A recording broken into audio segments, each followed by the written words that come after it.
Hi Distinction family, welcome and welcome to Distinction in Mathematics. So today we are doing 2023 supplementary exam paper, and yes, we are still on it, but I want us to do paper 1 and doing these first two equations. By the end of this video, I want 1.1.1 and 1.1.2 to be a guaranteed mark for you for your next exam because they are usually solved the same way. And most importantly, I want you to understand when to use the quadratic formula and when to just open the brackets and find the factors and simply solve for x. So let's do the first one. How can we solve for x if we have this equation? How can we find the values of x?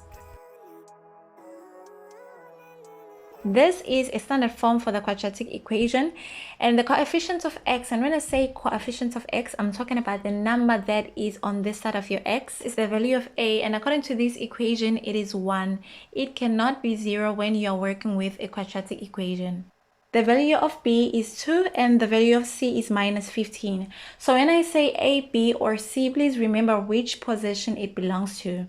Now let's start with the value of a. Which two numbers can you multiply with each other will give you the value of a, which is 1. Obviously that can only be 1, so you have x this side and x this side, and if you multiply them together they should give you back x squared. Let us skip to the value of c, which is 15. Now what are the two numbers that you can multiply with each other would give you 15, but when you minus or add them would give you the value of b, which is 2. Let's look at the factors of 15. We have 1, 3, 5, and 15. Which two of them would give you this number when they multiply with each other and will give you this number when they add or minus each other? And that can only be 3 and 5. And also, the sign of b will go to the bigger number. Now, how can we prove that these are the right factors for this equation? X times x will give you x squared.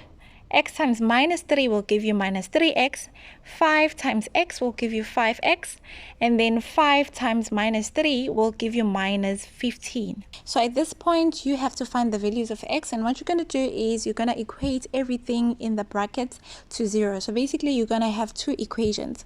Take the numbers to the other side of the equal signs, and those are going to be your x values. So the x values they are looking for is minus 5 and 3. And please time yourself during a test or exam and try to be quicker, yet leaving no mistake behind because these are easy 3 marks. Now let's go to 1.1.2. Now first of all, they mentioned leave your answer correct to 2 decimal places, and because of this statement, don't waste time expanding the brackets, go straight to the quadratic formula. And as much as you get it at the back of your question paper, I'd prefer that you know it without referring so that you don't waste time during your exam because every minute counts. Now this formula is as simple as it looks. We are just going to substitute the values of a, b, and c. Now the value of b is minus 1. Please don't confuse yourself with this negative sign. If b is negative, the minus sign that goes along with it has to appear.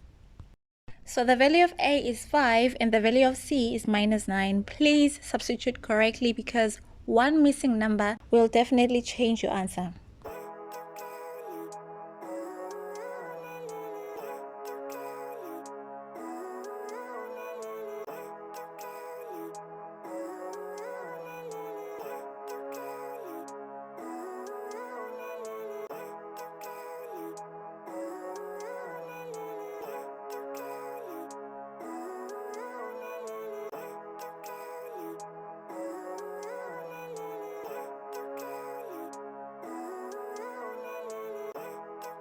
So because you have plus or minus, that means you're going to have two equations which will give you two x values, one with a plus and the other with a minus.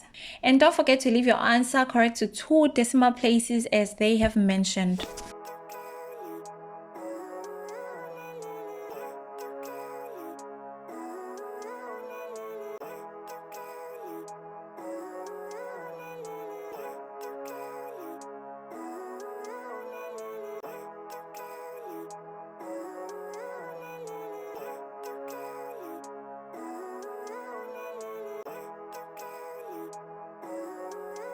Thank you for watching. See you again on the next video, and if you think this video was helpful, please give it a like, and if you haven't subscribed, please subscribe and do comment below if you have any questions. I'll see you on the next video.